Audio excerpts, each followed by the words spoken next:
नमस्कार, मैं विकास। यदि आप भी यूपी टेट, सुपर टेट, लेखपाल, पुलिस कांस्टेबल किसी भी परीक्षा की तैयारी कर रहे हैं तो अभी सब्सक्राइब करिए हमारे चैनल स्टडी मेरी जिद को और पाइए बिल्कुल फ्री क्लासेस। हेलो एवरीवन, मैं विकास। स्वागत है आपका अपने चैनल स्टडी मेरी जिद में। हिंदी में आपका टॉपिक चल रहा है शब्द भेद, जिसमें हमने आपको पहला भाग करा दिया था। पहले भाग में हमने देखा था कि शब्द आपके जो होते हैं वो कितने प्रकार के होते हैं। तो शब्द मैंने आपको बताया था, वहां पे आपके जो 4 वर्गों में बांटा गया था आपका, कि आपका नंबर 1 मैंने बताया था उत्पत्ति और आपके स्रोत या इतिहास के आधार पर शब्द थे। आज हम देखेंगे व्युत्पत्ति, रचना या बनावट के आधार पर शब्द। ठीक है, तो नंबर 2 में जो आपका व्युत्पत्ति, रचना या बनावट के आधार पे जो शब्द होते हैं वो आपके कितने प्रकार के होते हैं? ये होते हैं आपके 3 प्रकार के। ठीक है, व्युत्पत्ति, रचना और बनावट के आधार पे शब्द 3 प्रकार के होते हैं, रूढ़, यौगिक और योग रूढ़। इन सभी के बारे में हम चर्चा करेंगे कि रूढ़ शब्द किसे कहते हैं, यौगिक शब्द किसे कहते हैं या योग रूढ़ शब्द किसे कहते हैं। ठीक है, चलिए शुरुआत करते हैं। रचना या बनावट के आधार पर जो शब्द हैं वो आपके होते हैं कितने प्रकार के? 3 प्रकार के। नंबर 1 है आपका रूढ़ शब्द। अब रूढ़ क्या होते हैं? रूढ़ मीन्स होता है जिसके हम सार्थक खंड ना कर सके। यदि हम अगर उनके टुकड़े कर रहे हैं तो उनका कोई अर्थ ना निकले, वो शब्द क्या कहलाएंगे? हमारे रूढ़ शब्द कहलाएंगे। ठीक है, तो जिन शब्दों के सार्थक, सार्थक का मतलब जिन अर्थ निकले, सार्थक खंड ना हो सके और जो अन्य शब्दों के मेल से ना बने हो, जिनका कोई सार्थक खंड ना निकले और वे अन्य किसी शब्द के योग से मिलकर ना बने हो, उन्हें क्या कहते हैं? हम उन्हें कहते हैं रूढ़ शब्द।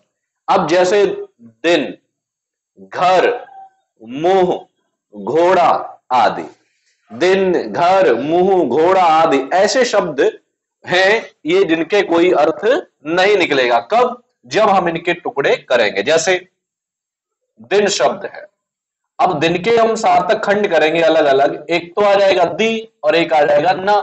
अब ना तो इसका कोई अर्थ होता है ना ही इसका कोई अर्थ होता है। जैसे घर शब्द है, अब घर के टुकड़े करेंगे, घा आएगा, दूसरा क्या आएगा? रा। तो इनका भी कोई अर्थ होता है? नहीं होता है।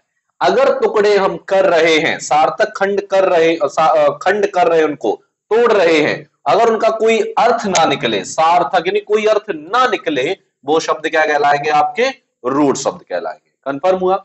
जैसे आ जाए आपका यहां, यहीं पे आ जाए हाथी आ जाए। ठीक है, जैसे आपका आ गया मुंह आ गया। इसी प्रकार और भी बहुत से ऐसे शब्द हैं। चावल, हाँ चावल जो शब्द है, जैसे आपका चावल दिया गया है। अब चावल के हम अगर टुकड़े करेंगे, एक चा और दूसरा वल आ जाएगा। ठीक है, एक या फिर ये आ जाएगा चा प्लस ला। अब ना तो इसका कोई अर्थ होता है, ना ही इसका, ना इसका, ना कोई इसका।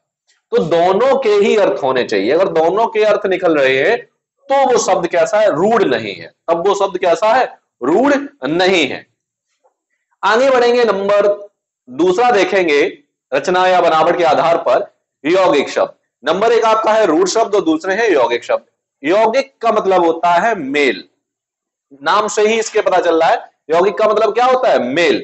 तो जो शब्द 2 या 2 से अधिक शब्दों के मेल से बने हैं उन्हें हम क्या कहते हैं? यौगिक शब्द कहते हैं।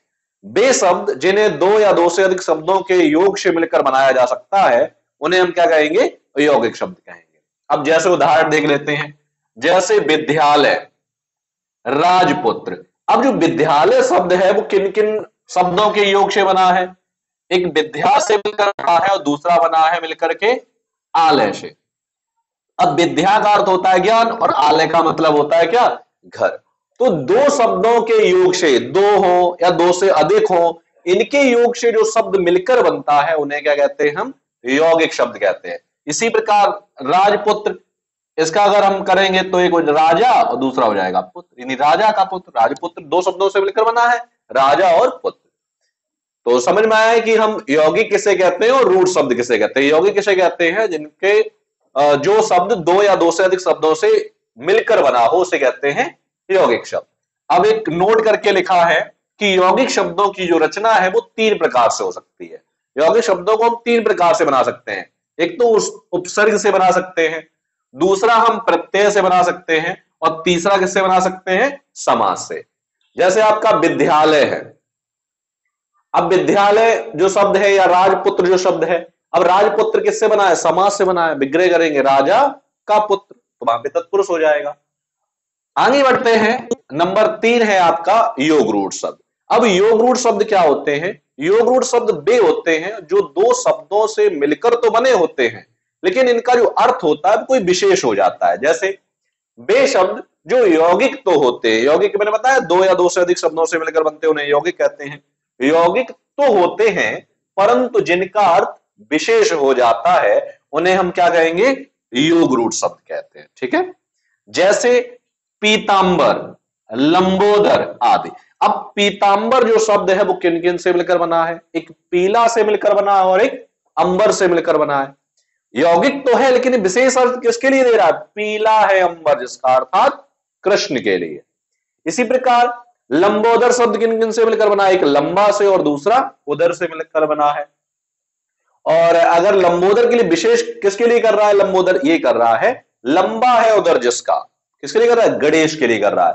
तो अगर मैं कहूं कि बहुव्रीहि समास के जितने भी उदाहरण हैं सभी उदाहरण क्या कहलाएंगे? आपके योग रूढ़ शब्द कहलाएंगे।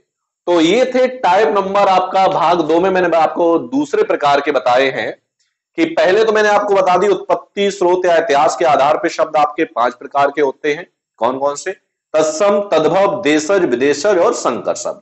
आज मैंने इस वीडियो के माध्यम से आपको बताया है कि व्युत्पत्ति, रचना या बनावट के आधार पर शब्द कितने प्रकार के होते हैं। तो व्युत्पत्ति, रचना या बनावट के आधार पर जो शब्द हैं वो आपके 3 प्रकार के, रूढ़, यौगिक और योग। अब रूढ़ क्या होते हैं? जिनके कोई सार्थक खंड ना हो सके वो कहलाते हैं रूढ़ शब्द।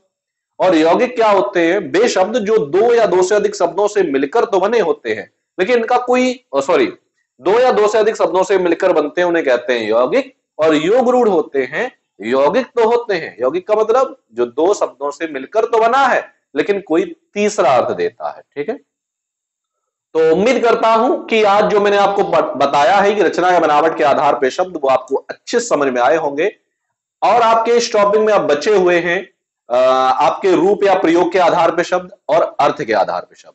ये हम आपको कराएंगे अगले वीडियो में। मिलते हैं आपको अगले वीडियो में, तब तक के लिए धन्यवाद।